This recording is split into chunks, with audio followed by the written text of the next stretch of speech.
बघा आमच्या शिवराजने ना एवढा त्रास द्यायचा ठरवलंय ना, आज सारखा शेजारच्या घरी पळून जातोय तो.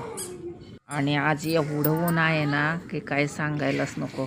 त्याचे इतके पाय भासतात ना की बास रे बास. आणि जिन्यामधून सुद्धा तो सारखा वरती जातोय टेरेसवर.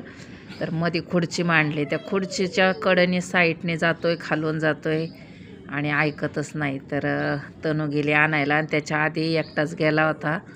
त्याचे लय पाय भाजले, तर त्याला उन्हाळी लागली होती.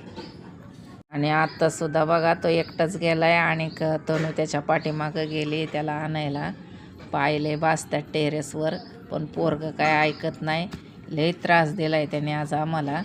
आणि आज दिवसभरात तो जवळजवळ 9 ते 10 वेळा टेरेसवर एकटा गेला आहे आणि आम्ही मागून जाऊन त्याला आणायचं. तो जसं चालायला लागलाय ना, तो खूप त्रास द्यायला लागलाय आता आम्हाला. बाय.